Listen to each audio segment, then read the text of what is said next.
Okay, so it's time to have a game. Okay, so I'm playing against a 22-28 rated chess player. D4, I think let me go pawn to D5. I want to play the reverse London system with bishop F. Oh, white is now the one playing the London system.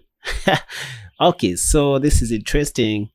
Let me use one of the traps that I covered in my last video on the London system. You can check it out up in the card above. So bishop F4 by white. Let me go pawn to H5. That's what I covered. H5, I think. So if E3, which is what everybody plays, I'm going to play pawn to E5, trapping the bishop. Okay, so pawn to H3. So pawn to H3 creates a room for the dark squared bishop in case of any attacks. I'm planning to go pawn to F6 and G5, but first I should play bishop F5 since white hasn't played pawn to C4 and knight C3. So bishop F5 only makes sense if white hasn't developed his queen side pieces. There we see pawn to E3, and then let me go pawn to E6. Oh, bishop D3 by white. He's playing very fast. You know, I like meeting bishop D3 with G5. The idea is to let white take my light squared bishop and make me double up my pawns along the F file. That is okay with me because I want to remain with 2 pawns on the center, the F5 pawn and the D5 pawn. So G5 is justifiable. So what I'm basically telling black here is that you do me, I do you. You attack my light squared bishop, I attack your dark squared bishop as well. Okay, so then we see bishop H2. I think let me go bishop D6. The idea is to give white one more chance to take my light squared bishop so that I can take with my E pawn. I would really love white to take my bishop.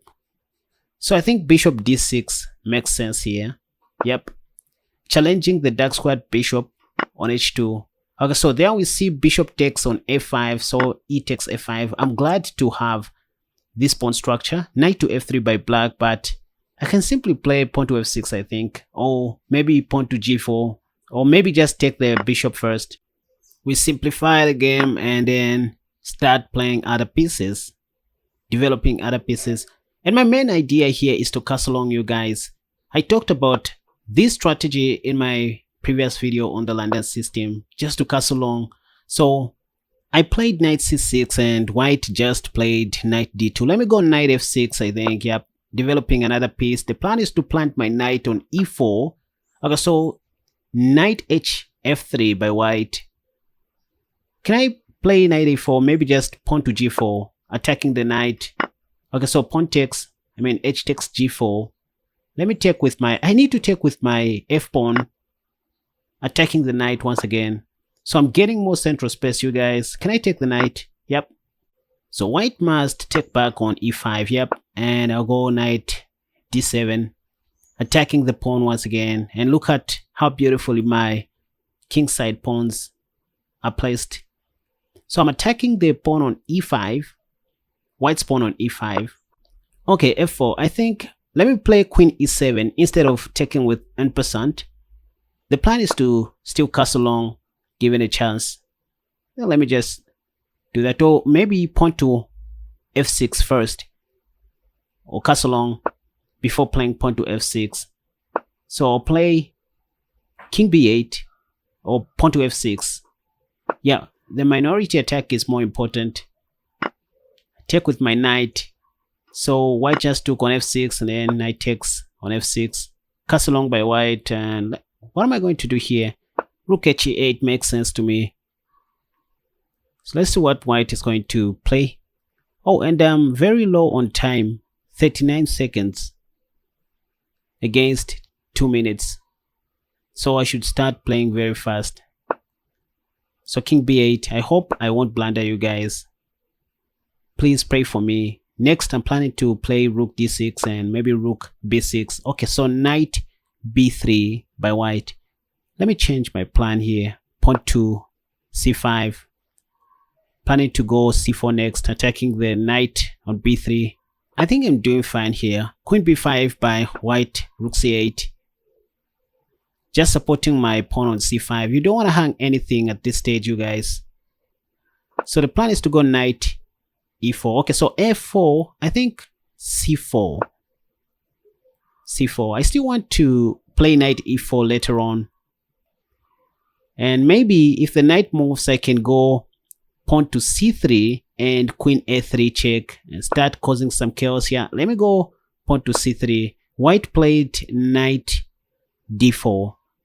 But pawn to c3 will cause some chaos there. I just want to mess up my opponent's pawn structure on the queen side. Since I'm low on time now, queen a3. So pawn to b3 by white, queen a3 check. The king has to go, to d1. Now rook takes.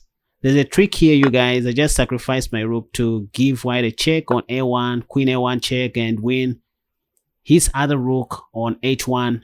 So this is just some simple tactic since I'm low on time. So I just want to play some forcing moves, and maybe in case of anything I have a chance to force a draw.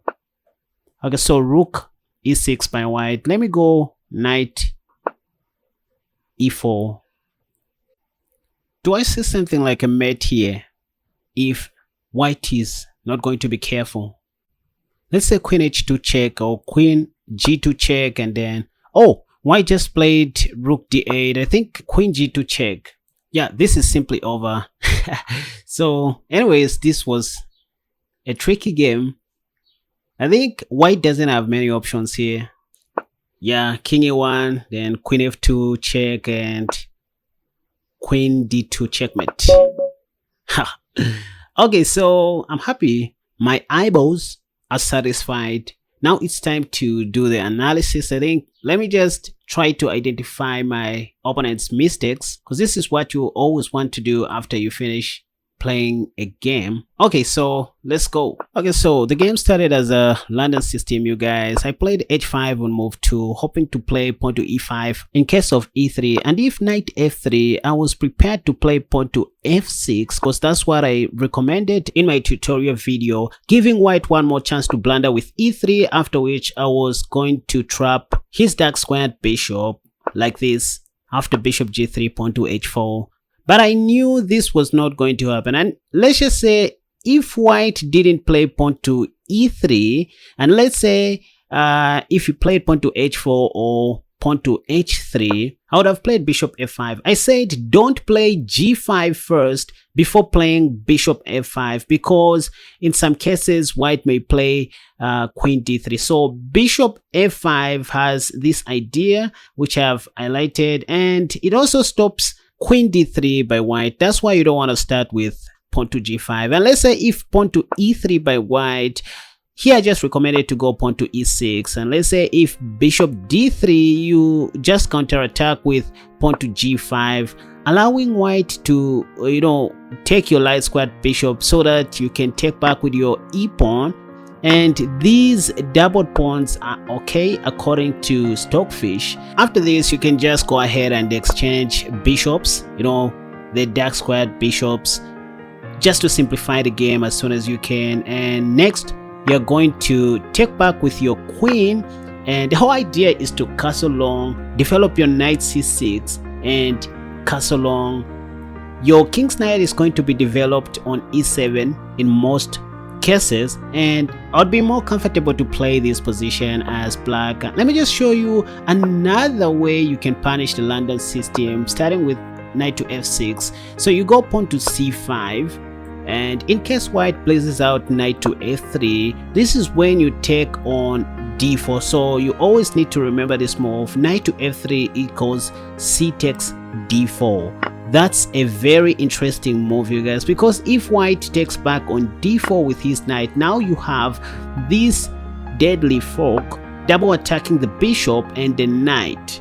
The idea is to force white to take on e5 with his dark squared bishop, after which you play Kaspar's signature move queen a5 check, and you end up winning the free bishop on e5. So that's the whole idea of this trap, you guys. I covered all these in my tutorial video. You need to watch that video, you guys. I'm not just marketing my old videos on my channel. this is for your own goodness as well. So if at all you enjoyed watching this video, why don't you give it a thumbs up and also subscribe to my channel if at all you haven't already, because that's how you encourage me to keep on making more wonderful videos just like this one. And don't forget to check out my courses at www.casperchess.com, which are very affordable at the moment and very easy to understand, you guys. Hope you enjoyed this video and see you in my next video. Until next time, bye bye.